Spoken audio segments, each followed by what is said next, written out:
And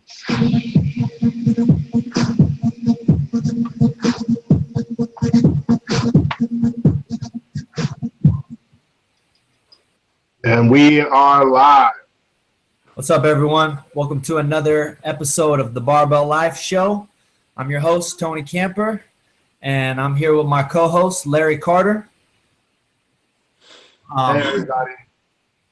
Today we have a special Veterans Day episode of the BBL show, and to ring that in perfectly, we have a veteran, two-time world champion, my man, USS Steve Cunningham. Welcome to the show, brother. Thanks for having me, no doubt. Definitely. Appreciate you coming on. All right, so like I said, it's Veterans Day weekend. Reached out to a vet. You were a prior Navy, right? Yes, yep. U.S. Navy, 94 to 98. Okay. And what'd you do in the Navy? It was an aircraft refueler, ABF. Two different aircraft carriers, USS America. Then that got decommissioned, and I got stationed on the USS Enterprise, CVN 65. Okay. You spent some time out in sea, huh? Yeah, about almost 3 years of accumulated sea time. So I'm a sea dog, that's what they say. And how was that, being out in sea like that? I know you guys are out there for a long time at a time. It was you're part of something bigger than you, so it was real cool, but it was a 50-50 thing. I hated it, and then I enjoyed it because I knew it was good for me. It was good for my future. It was helpful, but and helpful for the country. But it was work, man. I mean, hardcore work. That flight deck is the most dangerous workplace in America. I mean, I've seen my E6 get blown down the flight deck because he didn't pay attention. His head wasn't on a swivel. F-14 turned and he goes blowing down the deck. And we've seen that a couple times. Guy gets sucked into the intake. You had propellers. We had to fuel. We had what's called hot fueling, and we had to fuel them babies while they were pumping.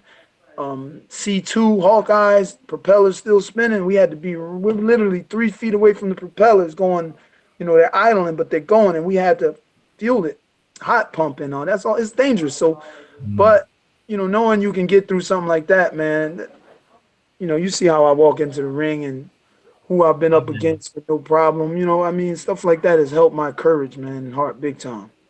That's what's up. Yeah.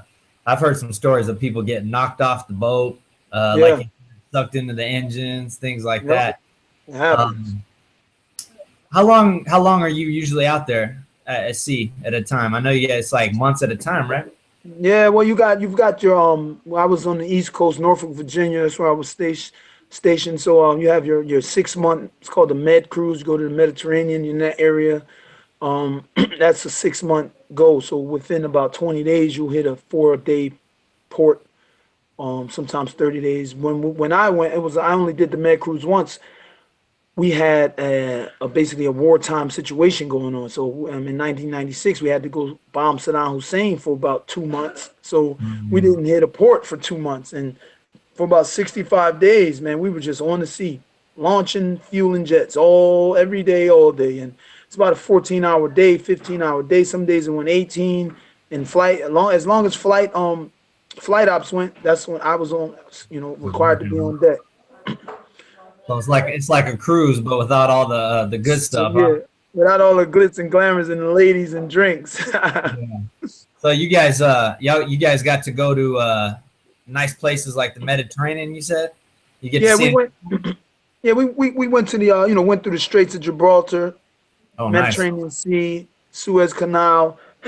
Got to see I guess Egypt on this side, and you can see guys on camels waving at you, and on that side, you can same thing. You can see sand desert guys on camels. So it was a great experience, man. We went to Malta, Greece, different parts of Greece, different parts of Italy, the Caribbean, numerous parts in the Caribbean. But that's basically it for the Navy, because we did that. It was about 2.5 months. We had to go bomb Saddam Hussein, and that took out our Spain, France, Jabal Ali, Turkey. That took a lot of our ports away from us. So That's what. yeah, but we got that wartime pay, which was great. I'm all about that. Yeah, no doubt. When I was stationed in Hawaii, a lot of the Navy guys would come out there, and it sounded like a good gig, man. They come for a couple months, hang out, Yeah, on their downtime, go, do their thing on the island, and then later on go report back to the ship or whatever. So it yeah, sounds like it was a good balance. You get the good with the bad. Um, true. you were talking about your boxing career. Um, tell us how you went from being in the Navy to I know you started boxing for the Navy, right? Yeah, I joined the Navy, and I always wanted to box in Philly, but I just wasn't able to get to the gym. And when I got stationed in Norfolk, Norfolk Naval Base, Little Creek Amphibious Base was about 15 minutes away, and we would just go there and train. That's where the Navy boxing team trained. So me and my friend, we would just go there and work out every day. And next thing you know, I had this major guy, Major Hanson from the Marines. He started training me. I got my first amateur fight with the light heavyweight champion of the Navy, and I beat him. And next thing I know, I'm on the Navy boxing team. That was your first fight. Yeah, man, first fight. So then I knew, I was like, wow, I'm supposed to be doing this, like that. This is what's up. So I mean, I was always in the gym, man, and then I was getting fight. After that, I got some fights in the Norfolk, Virginia area, and just went to California with the Navy team and got a silver medal in the Armed Forces tournament. Um, Became a national champion that year, 1998, National Golden Gloves champion, and went on to continue my career and try to make the 2000 Olympic team, but I fell short and got out the Navy and turned pro. Okay. How was your Golden Gloves run? Tell me a little bit about that. Oh man, I mean, it was a national tournament, so I had to fight the state and regionals in Virginia, and actually I got walkovers. It was one guy. We didn't have anybody to fight in the state. Then we got to the regionals. He didn't want to fight for some reason, and then so I got a walkover directly to the nationals, and the nationals you have to fight 5 days, once every day, and you have to win and get to that championship. And I beat the number 3 guy the first night, and everybody paid attention to me then, and I just kept going, going, going, and boom, the championship fight was on ESPN. I have the Wow. video somewhere, but I won, man, and that guy I beat, he was the guy that I lost to, and he went to the Olympics. So, he was a good fighter, man, good guy. I mean, there was also the Army light heavyweight who was like number 2 in the world. His name was Orlando Anderson. He was damn good, but he didn't make it, man. So they took the guy that I lost to, and but Orlando ended up getting put on a team because the guy that I lost to got kicked off the Olympic team for disciplinary actions. And but I look back and I'm like, wow, that was a great experience, man. And so I turned pro, and I'm like, Yeah, that's it's time. pretty crazy how you go from working on the deck in the Navy to beating the Navy champ to Golden Gloves all within that short little time span. That's kind of surreal, man. It's crazy. Um, It was unbelievable. so you got out the Navy and turned pro. You said, huh? Yeah, got out the Navy, turned pro, and How just was that started. How was that? the transition? Yeah. Oh, the transition. Well, when I got out the Navy, I still was amateur for about a year, and then I got a chance to spar with Chris Bird and make friends with them. We're actually like brothers now, and then I got a chance to go different places, spar with other guys, and um, I had got a call, and I was always being in the military, you're always in shape. So I was always in shape, always training. I got a call from a guy whose son was a boxer, Ebo Elder, and his dad called me, Greg, and he was like, "Hey man, you want to fight tonight? I heard you want to turn pro." And I was like, "Yeah," and I was broke, man. I mean, the transition was scary because it's like here I go going from a check every first and the 15th to I gotta get my butt out and work, and I was working crappy jobs, FedEx, washing airplanes at night. Man, I was just doing what I needed to do in order to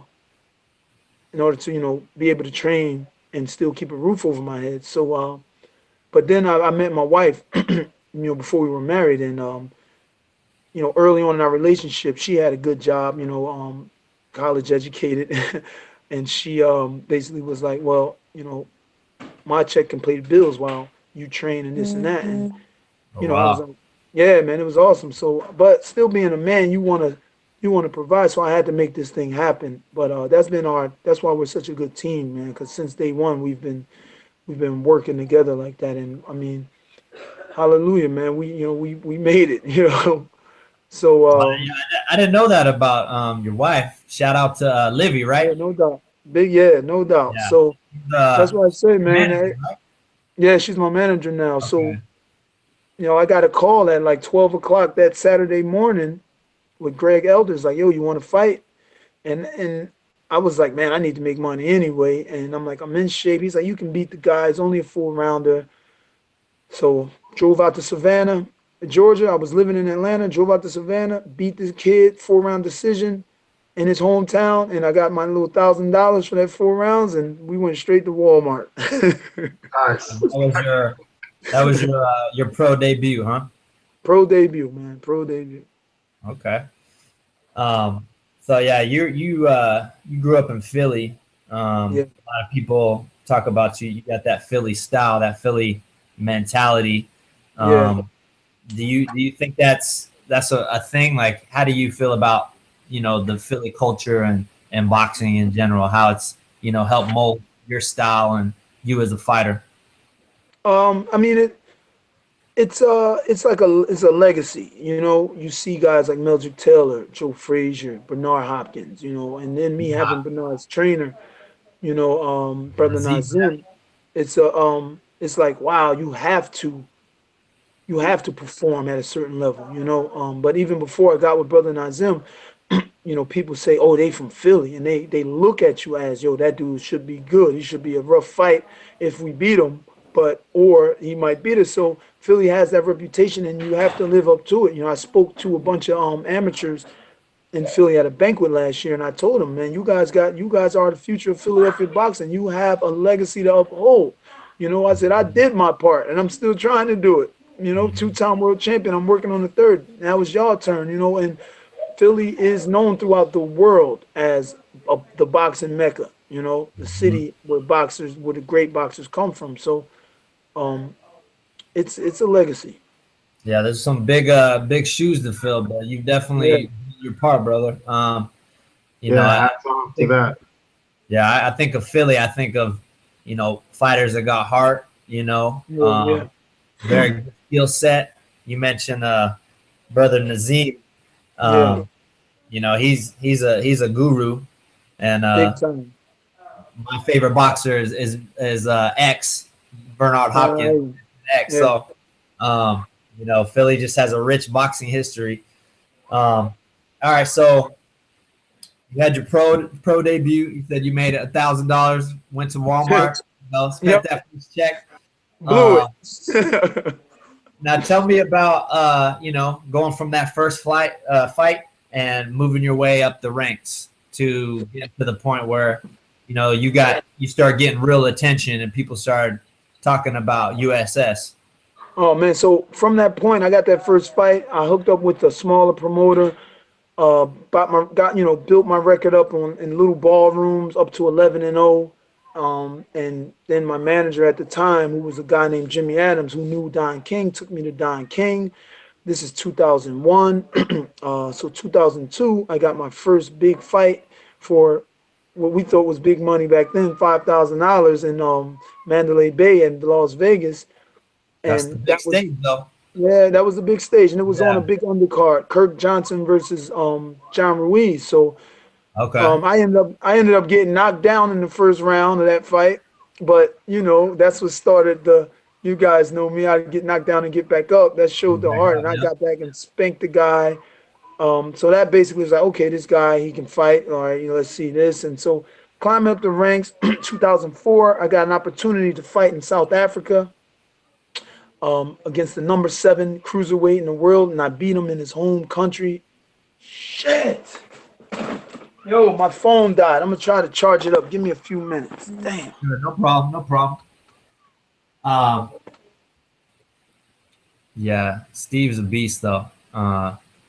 I started watching Steve a few years ago. He fought a guy named Adamek, and he just had a good skill set. He's got heart. He can box. One thing that really stood out, being into lifting weights and things like that, is his physique. Dude's chiseled, and I mean, you see a lot of boxers in shape, 6-packs and all that, but they have a boxer's body, which is just really lean, kind of not so much lanky, but just lean. But he has a muscular build. He looks like he's in the gym killing the weights. So that's one thing that stood out to me. I was like, man, he's doing his thing. But yeah, that fight in particular, he got robbed, man. And I feel like that's been a story of some of his big fights. He beats these guys up, but boxing ain't the most honest sport. There's a lot of politics and corruption, and there's definitely that. I mean, it's been around so long and everything. That's why Dana White says it the best from UFC. Never let it go to decision if you try to knock the person out, because you never know. I mean, you never know what they're gonna say. But if you knock them out, there's only one thing that they can say. So, yeah, you can't cheat somebody out of a knockout. And you're right. Like, I've seen so many fights where a guy clearly whoops up the other dude, but the dude that got whooped was the guy they're trying to build up as the next big name, and they rob him, or it's in somebody's backyard. A fighter goes and fights another guy in his own backyard, and they call it home cooking because the judges give that dude the decision because it's his territory. So yeah, there's a lot of corruption in boxing, man. But it's always nice to see someone go out there and say, like you said, not leave it to the judges and knock somebody out, because you can't argue that. Yeah. Let me see. Let's hopefully his phone is good. Let's see. Yeah, but I'm a big USS fan. He mentioned Bernard Hopkins. That's my favorite boxer, man. He's a beast. I actually met Bernard Hopkins out in at DM. I was driving to the gym, and as I'm coming on base, this limo is pulling up, coming on base as well, and I'm like, damn, a limo, that's weird. So that's not something you see every day on the base, though. Yeah, and so I'm driving to the gym, and this limo is taking all the same turns as me. And I'm like, how crazy would that be if they're going to the gym? And sure enough, I park in the parking lot, and it pulls up right to the front of the gym. I'm like, oh, wow. I wonder who this is. So I start walking up to the gym, and I'm like, I'm going to stand here and wait and see who comes out this limo. And sure enough, freaking Bernard Hopkins steps out the limo. I'm like, get the fuck out of here, man. That's crazy. And this was back in, I want to say 2005. He had just finished his historic 20-year, no, was it 20-year? 20-fight defense of the middleweight championship. Mm-hmm. He, when he dudes, nobody could touch him. And he fought this guy named Jermaine Taylor. And a lot of people argue that he won both those fights, but they were trying to build up Jermaine. So, they gave it to Jermaine. And after that, he was trying to decide what he was going to do with his career. He ran the middleweight division for, 10 years, I think. Nobody could touch him. He just made history with the 20 defenses. And I remember meeting him and calling him the people's champ because he was still champion in a lot of our eyes. But it was cool, man. He was real down to earth, chill dude. And then he ended up having another run after that, which was crazy. He jumped to light heavyweight, I'm sorry, and totally skipped a division, which is rare. Yeah, he skipped a whole division, went up to light heavyweight, put on a bunch of muscle, and just made a crazy run, man. He beat a bunch of big name guys, won the title a few times. He actually broke George Foreman's record for the oldest fighter to win a championship. I think the old record was 45 or something like that. And Hopkins did it at 46. And then he broke his record again, and I think he did it at 48 or something like that. But that's one thing about Hopkins and Cunningham is they're two fighters that stay in shape year round. You know, a lot of these boxers, between fights, they let themselves go, and they just eat whatever. They're partying. They get out of shape, and they wait till they sign the contract for their next fight, and then they're like, okay, let me start training again and get back in shape. And fluctuating like that, getting fat, getting skinny, getting fat, getting skinny, that wears your body down, man. And a lot of fighters like that, they don't last long in boxing because they don't last long in most sports. Yeah, you're right. If you're going to be dedicated to something, it isn't going home and going to sleep. Like I tell a lot of people, like whatever you do, right, you want to do it even when other people are sleeping. So like, for instance, you look at most people will go to their job and they'll do it 8 hours a week, 8 hours a day.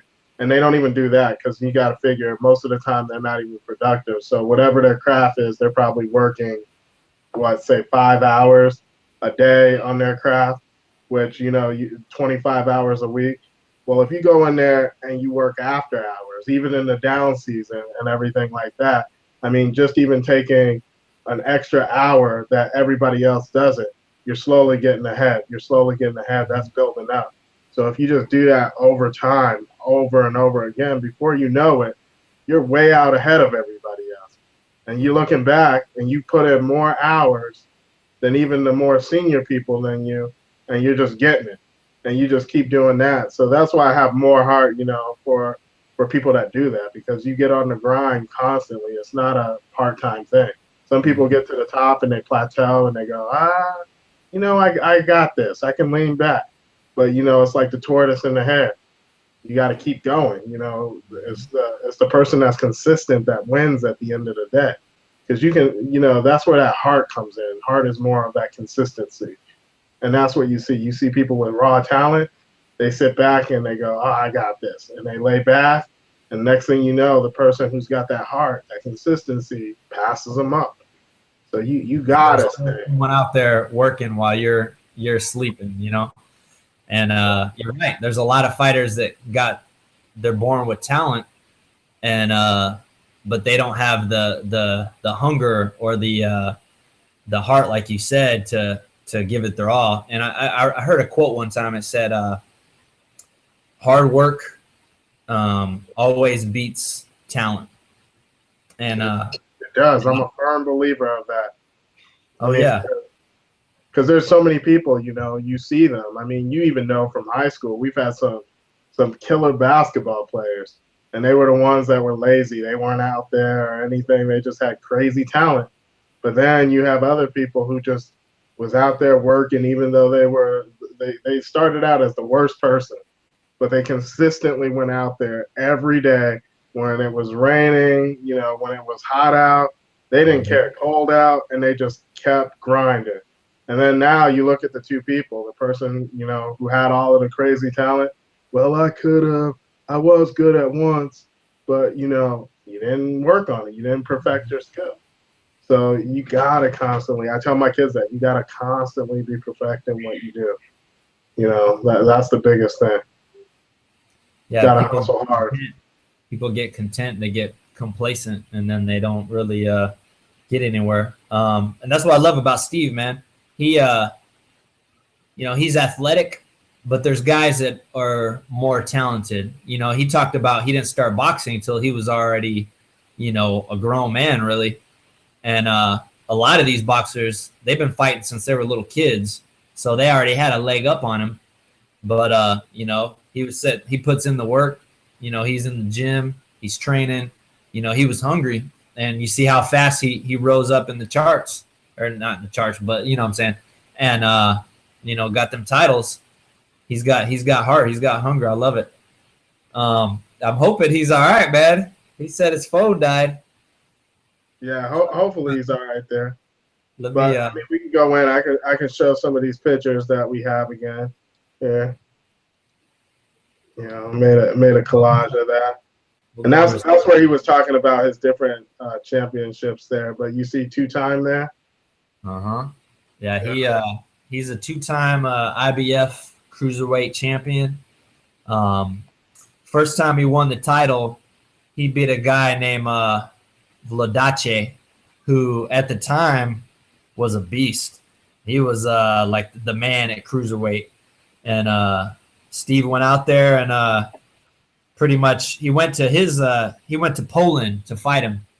And like I said, you know, when you go fight somebody in their own backyard, you know, the deck is against you. And sure enough, you know, a lot of people thought he won that fight, but the judges gave it to Vladache.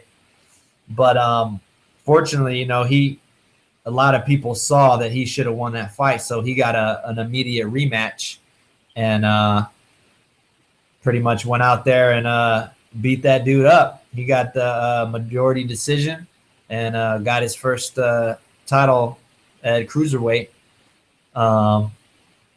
And yeah, he's fought a lot of big names, man. He's fought one of the top cruiserweights out there, Marco Huck, who he's been a champ for a long time.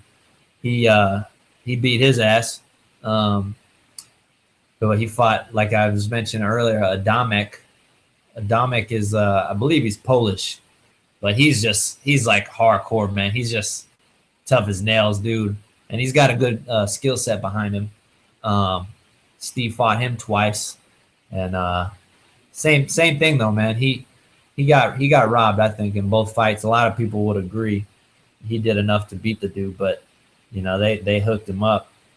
And I want to say, where was the first one? Yeah, both times in on the East Coast. First time was in New Jersey, which is heavy Polish territory. So I think they might have hooked him up with some of that home cooking. But you know, people see that you do enough, that you deserve the credit. So even though he's had some losses, he's still getting these big fights, and he's still getting you know, contracts, and you know, he's on NBC, or you know, he's on PBC, Premier Boxing Champions, which is the new thing. They brought boxing back to primetime TV, and he just signed a contract with Al Heyman, who's like the man in boxing, like the man. He's not a promoter, but he's like the big figurehead. He's got all the big boxers under him, like Mayweather and stuff like that. So yeah, but you know, one big thing though is like losing. People think just because you lose, it's a bad thing. And the thing about losing is this: it's not about losing, because you learn the most. Anybody who has ever done anything and who has lost or failed at doing it can tell you, I learned the most from your, you know, you're going to learn the most from that failure that you have. You know, it's not a time to get down and go, oh, I lost. It's a time to reassess. So, you know, because he lost and everything like that, I guarantee if he was here right now, you know, hopefully he'll be back soon, but he'll tell us he learned the most from when he lost. You know, what about to do next? It made him a better fighter. Because everything I've done when I've lost at anything, it's made me better at it, because then I reassess and I go, this is what I did wrong. Now I know what I have to do. And then you adjust and you go back at it. If you look at a loss and take it as complete failure, then you haven't learned anything from it. You know, your loss becomes an actual loss. But it's when you take that loss and you grow from that loss and become even better, perfect what it is, because it's not the end of the road at the loss. It's your greatest potential to learn, because we grow through adversity. And so that's where people really, you know, need to buckle down. What did I learn from this loss? How can I be better? Yeah, and that's what separates, people that are successful and people that, stay in the same rut, because, a lot of people have a setback and they sit there and they harp over it and they get discouraged and they give up. And then you have people like you said who, they have that same type of situation. They got a setback, and instead of, crying over it, they try to learn from it, and they see what they could have done different. They take it as a learning lesson, and they use that to move forward. There's a great quote. It's one of my favorite. It goes, I don't lose. Either I win or I learn. And Yeah.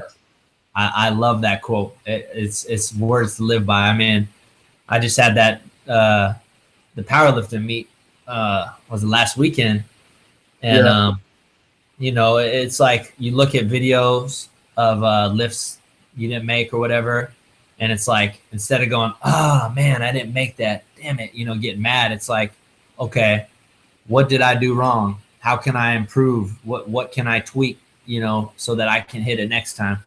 And I haven't always had that mindset, but since I've incorporated it in my life, I mean, I've seen leaps and bounds as far as my personal development. It's great words to live by, man. We have some of those videos here.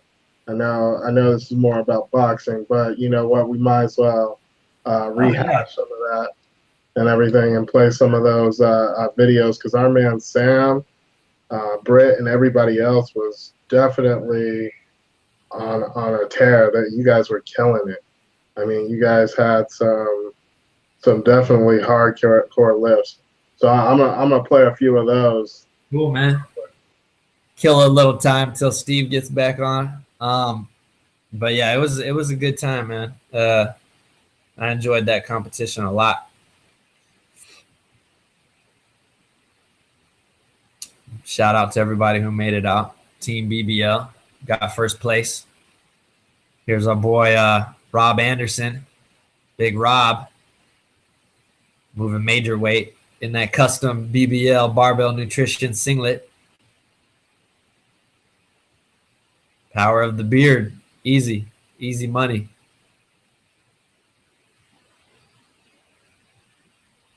Yeah, it was a good turnout. That was one of the funner events, I thought. More fun, should I say? Big Sam beasted. I want to give another shout out to Sam, because he should be competing in the 198 division, but instead he chose to come in at a disadvantage and compete with the bigger guys at 220. And needless to say, he still won, even though he competed against guys who are naturally bigger going down in weight to make 220. He's just a monster, man. Look at that. And look at that squat too. Ass to grass. It's funny because whenever he'd lift, you see the guys in the background just watching like, damn. Everybody was impressed with the team. Like I said, we got first place in the team category, and everybody won their division, which was even better. Here's the lovely Brittany. All right. What's going on with this video feed? Larry.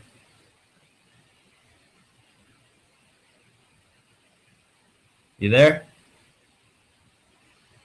I'm here. You see it? Yeah, okay.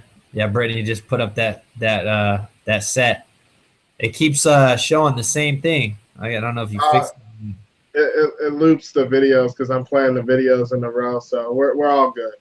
I just have to click on the different ones, so we're good. Yeah, that was me. I think that was 235. It's kind of hard with my shoulder, but I did the best I could.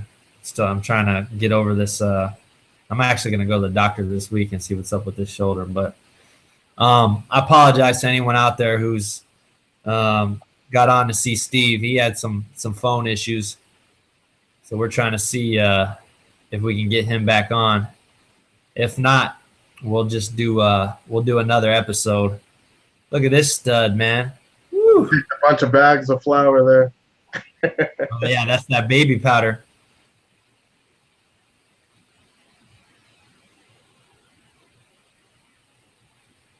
Yeah, I changed my form up, man. My deadlift form's changed a lot. There was some beast at this event, man. That girl right there, she won like one of the top lifter awards. She killed it.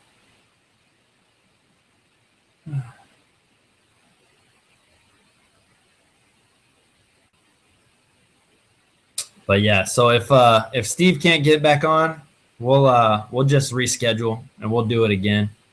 These things happen, technical difficulties. Look at this beast.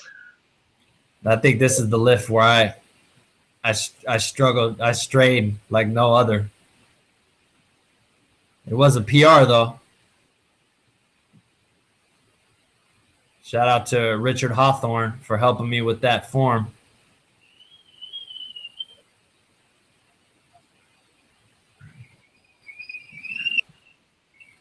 Yeah, that was my 435 at 148 body weight, which is all right, but I'm trying to get in the fives eventually.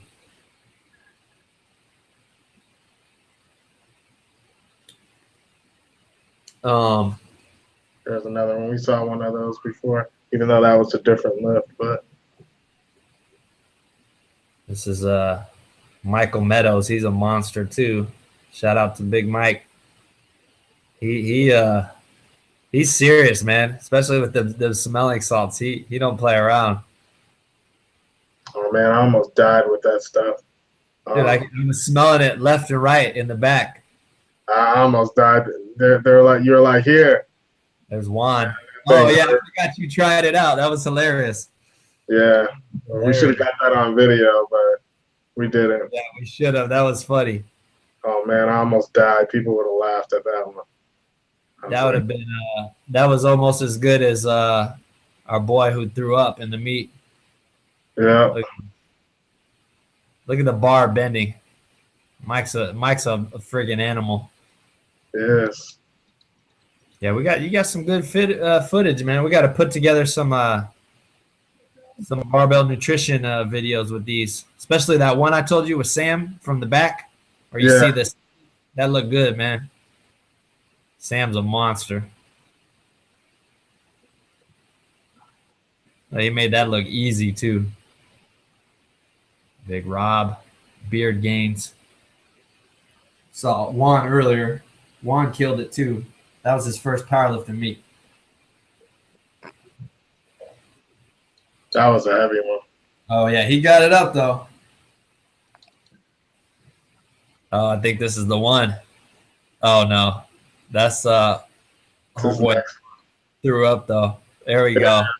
There we go. There you go. High def for you. High def. 1080p, baby. Like a boss though. Still got it. He said that was a PR too, so shout out. Can't remember his name off the top of my head. He's in the Barbell Life though. Look at them quads on Sam, man. That's insane. Yeah. Sam normally gets that. I think he got a little psyched out. Now this dude, he's a monster. He's a NASA alumni. Look at his legs. You thought ours were bad. But yeah, he retired after this meet too. He won and called it quits. I like how he's got the music to the very last minute. I wish they would let you have your music while you're lifting, but I see why they don't. This guy's he's a monster. Why don't they let you have your music while you're down? I think part of it is they want to make sure you can hear the commands and all that. Because if you got music on, you can't really hear certain things. Look at this woman. She is that bar beast. Yeah, Brittany did her thing, man. She worked on her form as well. She hit a PR on her deadlift. represent for the Barbies. She did good, man. I was proud of her. The girls she was competing against were like this chick and the one in the behind her. They were monsters. With the Barbie singlet. Oh, that's let me see your legs. Represent for the ladies.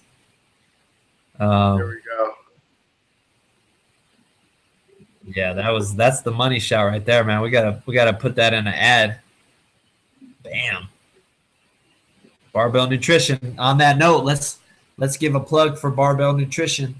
So we want to give a few shout outs. TJ, and we want to give him a shout out because, you know, those killer memes that you see going on in the group and everything like that, that is our man TJ. Definitely. TJ kills it, definitely. He's improved his game with those memes, so, you know, definitely a shout out. And then one of the things is our intro video. He's the one that initially did that, and what you'll see for the outro today, TJ is the mastermind behind that. So big hand out to TJ. That's not to forget all of our other admin who make it happen in the group daily. You guys are the best.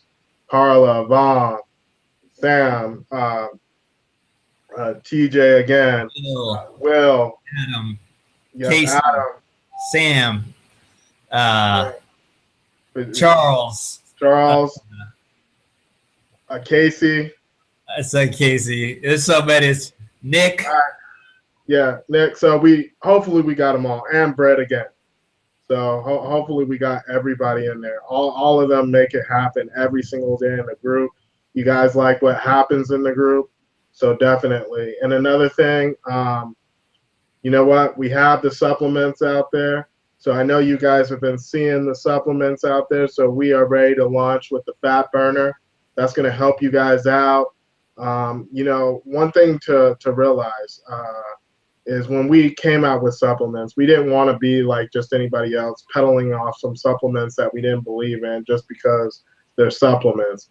We wanted to come out with a line of supplements that really, you know, reached out there and were good for the community. You know, if you've been around Tony and myself, we're very much into the holistic thing.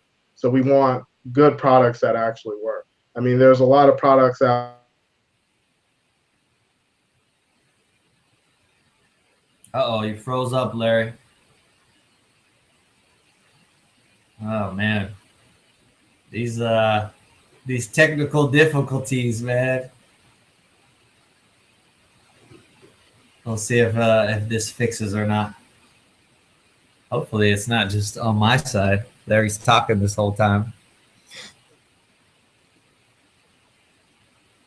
Let me check, guys. Sorry for the delay.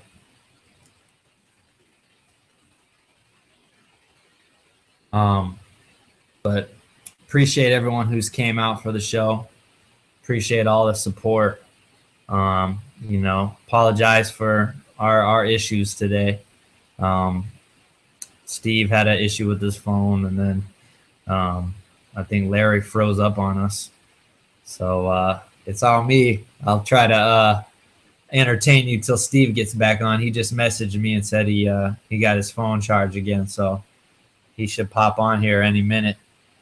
I'm actually not sure if I'm the one frozen or not. Let me get off and come back.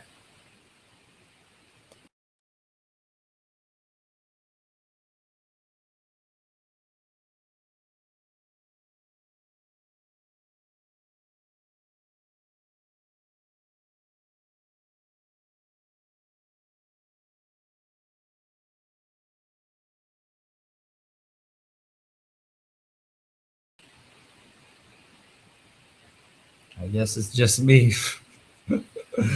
Oh, man. Died over here today. All right, everyone. Well, still having issues with this internet, so I think what we're going to do... here we go. Hey, welcome sorry, back, brother.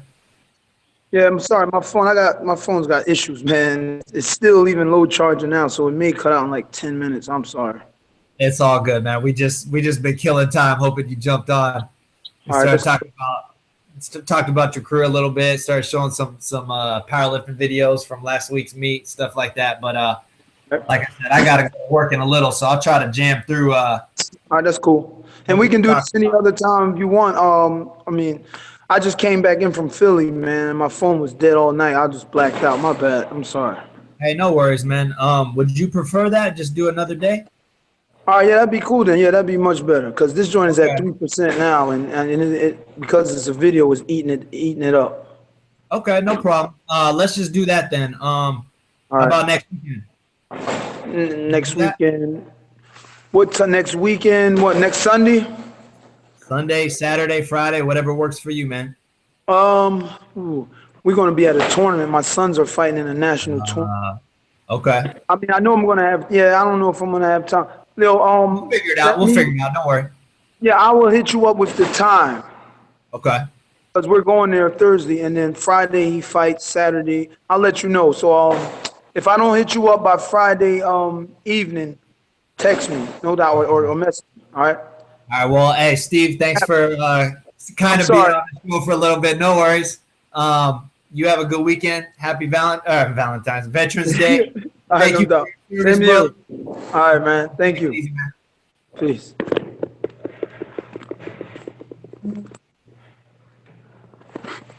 Oh man.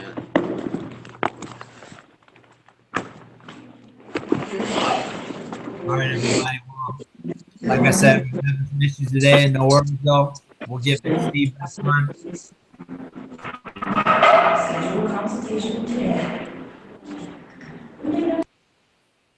And we'll get Big Steve back on the show. But for everyone who tuned in, my apologies. These things happen. But yeah, shout out to Steve for the little bit we got with him. We'll make up for it next time. Promise you that. But let me just wrap up and say, like Larry was saying, shout out to everyone in the Barbell Life. Shout out to all the admin. We love you guys. Shout out to everyone who's supporting the Barbell Life, whether it be watching this podcast, rocking our shirts, or even coming out and supporting the new supplement line, Barbell Nutrition. On that note, go to barbellnutrition.com. We're taking orders for our brand new fat burner, thermogenic, pre-workout energy pill, Thermite. Stuff's amazing. I'm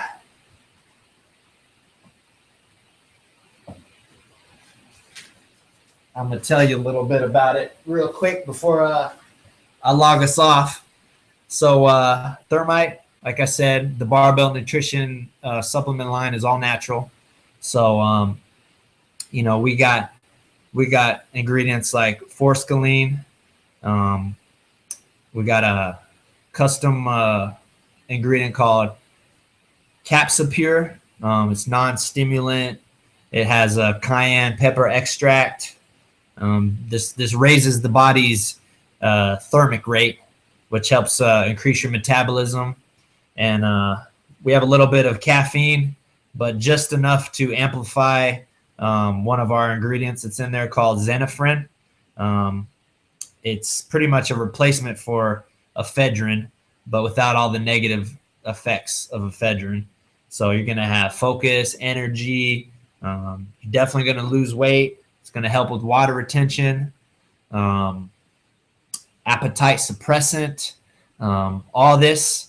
And plus, you're going to get that energy of a pre-workout without the jitters. Like I said, it's all natural. So we don't have any fillers, a bunch of chemical ingredients like most products out there.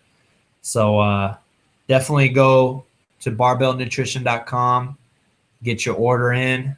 We have some good discounts on there. If you sign up for the Barbell Life newsletter at the website, you'll get a special discount as well. So